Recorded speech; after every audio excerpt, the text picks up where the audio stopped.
Entendendo a Bíblia em boa companhia, em educação continuada. Nossa lição de vida não termina. Jesus continua nos comunicando vida e educação para a redenção. É o tema da lição da Escola Sabatina, Educação e Redenção, que nos traz estudo adicional nessa memória de como Jesus tratava a educação das pessoas. Pois bem, nós temos, e eu gosto de pensar e de lembrar, de Jesus conversando com a mulher samaritana. Ali ele dedicava tempo para uma pessoa. Com Marta, Maria e Lázaro, a dedicação de Jesus ao conter com eles os ensinamentos mais preciosos do Pai. Além disso, gosto também de pensar que ele estava tocando os pecadores, purificando os leprosos da visão dos homens de que eles eram culpados pelo pecado. Ele tocava os leprosos e assumia a culpa pelo nosso pecado. Ele não só purificava a pessoa, ele punha a imagem das pessoas, a imagem e semelhança de Deus diante da comunidade. Essas pessoas deixavam de ser vistas como pecadores ou como fruto da relação de pecadores, os seus pais e avós, e passavam a ser vistos como filhos de Deus, tocados pelo Filho de Deus e curados. Gosto mais ainda de lembrar das grandes multidões. Ali Jesus assentava, multiplicava o pão e o peixe, multiplicava a palavra e as pessoas não cansavam. 3 dias ouvindo das maravilhas de Jesus. E estavam ali com fome, com sede, mas sendo abastecidos espiritualmente e recebendo também o pão da vida. Nós também devemos lembrar que aqui na terra não temos banquetes oferecidos pelos céus. Nós temos o pão e temos o peixe, mas temos o Salvador. Esse é o nosso banquete. Não estamos aqui para receber de graça as maravilhas do mundo, porque o nosso mundo não é aqui. Estamos aqui para receber da graça dos céus, que é o nosso Jesus. E vamos estudar pela eternidade das maravilhas da educação e redenção do nosso Pai. Jesus Cristo nos providencia isso. Gosto ainda muito mais, mas muito mais ainda de pensar que quando Jesus completou a criação do planeta Terra e do universo, ele ainda se preocupou em fazer um jardim naquela sexta-feira. E aquele jardim maravilhoso ali, ele colocou Adão e Eva. E ali, quando eles abriram os olhos, estavam diante da luz do mundo. Jesus Cristo passava a lhes comunicar sabedoria, entendimento, conhecimento do planeta. Na virada do pôr do sol, Jesus costumava estar com Adão e Eva todos os dias no paraíso. Mas aquele era um dia especial, era o primeiro dia de Adão e de Eva. Ali Jesus abençoara e santificara o dia do sábado. Santificou quer dizer separar para si, é tornar especial, é tornar bom, é tornar melhor. E é por isso que Jesus aprimorou os mandamentos, lembra-te do dia do sábado para o santificar. E é hoje, que é sexta-feira, estamos nos preparando para estar com Jesus. Logo mais ao pôr do sol, estamos o aguardando. Ele está nos aguardando. E nós então passamos a santificar esse tempo, a estar com Ele, porque Ele é a coisa mais importante do universo. Ele é é o ser maravilhoso que nos amou e preparou esse jardim no qual estamos aqui laborando nesse mundo contaminado pelo pecado. Mas temos um descanso sabático. Jesus, o nosso Redentor, passa o dia do sábado conosco e nós estamos atentos aos seus comandos e mandamentos. Ali Adão aprendeu o que comer e o que não comer. Não tocarás no fruto da árvore do mal. Coma da ciência do bem, mas não coma da árvore do mal. Depois de ensinar o que comer e o que beber, ensinou a eles também o que vestir depois do pecado. Mas naquele sábado, a convivência foi idêntica àquela que nós temos e que teremos. Desde o Éden, Deus nos comunica pela sua palavra orientações sobre adoração. Porque não é possível que Adão e Eva tenham visto as maravilhas do Jardim do Éden e o maravilhoso Jesus e não tenham o adorado naquele momento. Então a igreja entra em adoração, a pessoa entra em adoração, aprende na Bíblia e na palavra de Deus sobre economia, sobre como amar ao próximo como a si mesmo e, portanto, filantropia, as relações com autoridades, a Deus sobre todas as coisas e ao próximo como a si mesmo. Aconselhamentos, temos muitos conselhos úteis para a nossa vida na palavra de Deus. O sistema familiar, relação matrimonial, educação de filhos, comida e sua preparação, vestuário, até sobre o envelhecimento e como se preparar para o fim da vida aqui nesta terra e para a breve volta do nosso Senhor Jesus Cristo. Tudo isso faz parte da educação continuada que temos desde o Éden e para além deste mundo, quando estaremos nos céus por 1000 anos, estaremos aprendendo sobre a justiça e o amor de Deus. Depois, com essa terra reformada, o novo Éden por esse planeta onde estaremos habitando depois dos 1000 anos, então estaremos louvando e adorando para sempre, aprendendo das maravilhas do amor e da redenção de Deus. Não tem fim, é uma história sem fim e de com compreensão muito difícil quando nós tentamos entender um Deus todo-poderoso abrir mão de tudo para viver como um homem perseguido e sofrido aqui na terra. Mas Jesus nos deu uma missão. Está registrada em Mateus, capítulo 28, do verso 18 a 20. Esta missão nós temos e a levamos até o fim da terra. Então Jesus aproximou-se deles e disse: Foi-me dada toda a autoridade nos céus e na terra. Portanto, vão e façam discípulos de todas as nações, batizando-as em nome do Pai, do Filho e do Espírito Santo, ensinando-os a obedecer tudo o que eu lhes ordenei.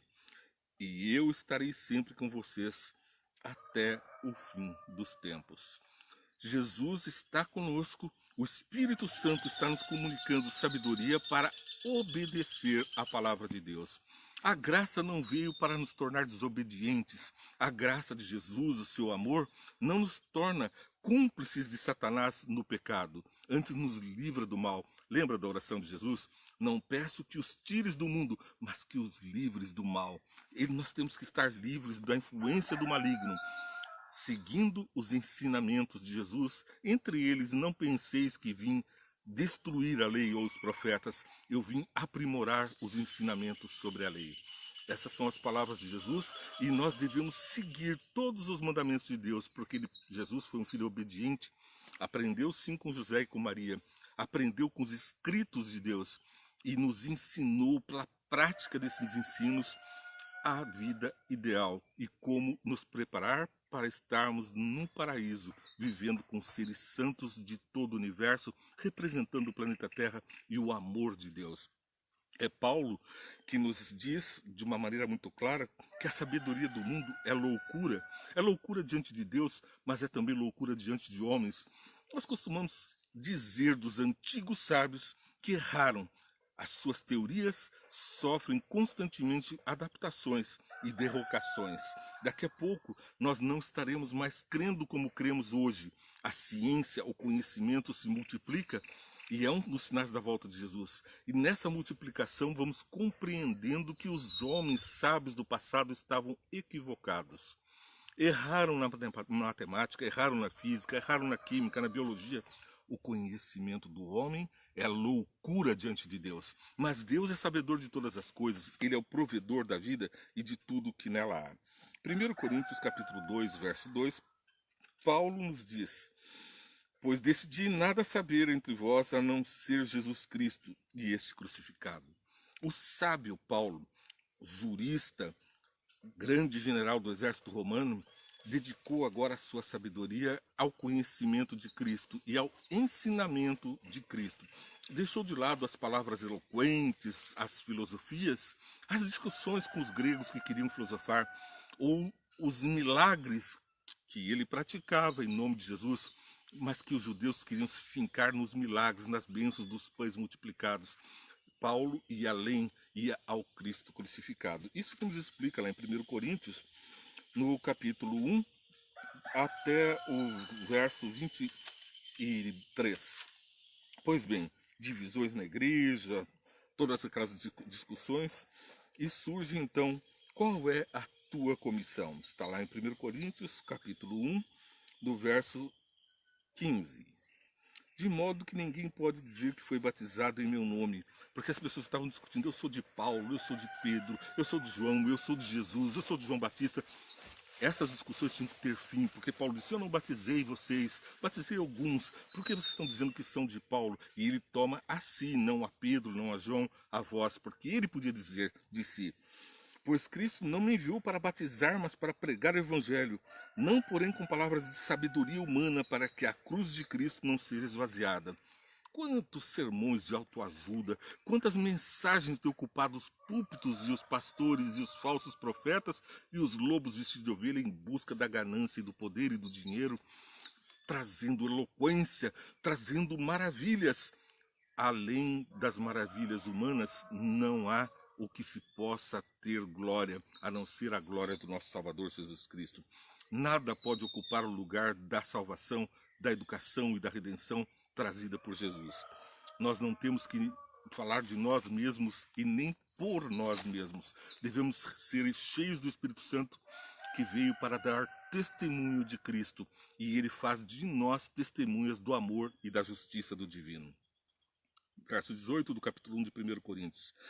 Pois a mensagem da cruz é loucura para os que estão perecendo, mas para nós que estamos sendo salvos é o poder de Deus. Pois está escrito, destruirei a sabedoria dos sábios e rejeitarei a inteligência dos inteligentes. É com essa visão que nós somos conduzidos à educação. Como disse, a palavra de Deus traz educação em todos os sentidos, ela é ampla, mas não é o objetivo final de Deus que a Bíblia nos traga instrução tão somente. Nós não devemos nos basear no conhecimento humano. A importância da revelação divina está justamente na maravilha da salvação, do amor e do poder de Jesus de nos transformar de pecadores novamente à sua imagem e semelhança. Continua Paulo e vai falando sobre como os discursos humanos levam a entendimentos iletrados. Eles, nas muitas letras, nas muitas sabedoria das falas, na eloquência, não há sabedoria. Mas no amor, na vivência como ele viveu, aí está a verdadeira sabedoria e o verdadeiro fruto. Te convido a ler o capítulo todo, não vou me alongar, mas aqui ele diz ainda, no verso 20, onde está o sábio, onde está o erudito, onde está o questionador desta era? Acaso não tornou Deus louca a sabedoria deste mundo? Visto que na sabedoria de Deus o mundo não o conheceu por meio da sabedoria humana, agradou a Deus salvar aqueles que creem por meio da loucura da pregação. Tem líderes religiosos falando que a Bíblia é ultrapassada ou um livro de símbolos, de adaptação ao conhecimento da ciência humana. Pois aqui Paulo está dizendo claramente que o que temos é a palavra de Deus, o que passa disso provém do maligno. Então esses líderes religiosos que estão ensinando que devemos seguir tradições e os ensinos da igreja, mas não a palavra de Deus, estão seguindo outro ensinador que não Jesus. São cegos guiando os cegos, quando não lobos vestidos de ovelhas, prontos a tragar como Satanás, como leão, está rodeando os santos de Deus, buscando a quem possa tragar. Se possível, enganando os próprios escolhidos, disse Jesus. Mas nos firmemos no poder de Deus e na sua palavra como fonte de sabedoria, de vida e de conceito de verdadeira inteligência. Assim estaremos salvos do maligno. Você está assistindo o Entendendo a Bíblia em Boa Companhia, e que bom estar com você. Que boa companhia é você e que boa companhia é o Espírito Santo, que eu peço que sempre esteja dirigindo esta programação. Peço que você ore por isso. Curta essa programação, compartilhe com os amigos. Vamos dirigir ao mundo a comissão Ide, pregai o Evangelho a todo mundo. E não perca, 5 minutos vem, entende? Vai ao ar às 8 horas. É um programa resumido do que estamos falando aqui. E depois às 9, ou durante o dia, nesse momento você assiste Entendendo a Bíblia em boa companhia, com todas as bênçãos que o céu pode lhe alcançar. É o que eu desejo, que você seja feliz nesta vida, mostrando ao mundo a luz que Deus deu para você, para a eternidade. Deus te abençoe.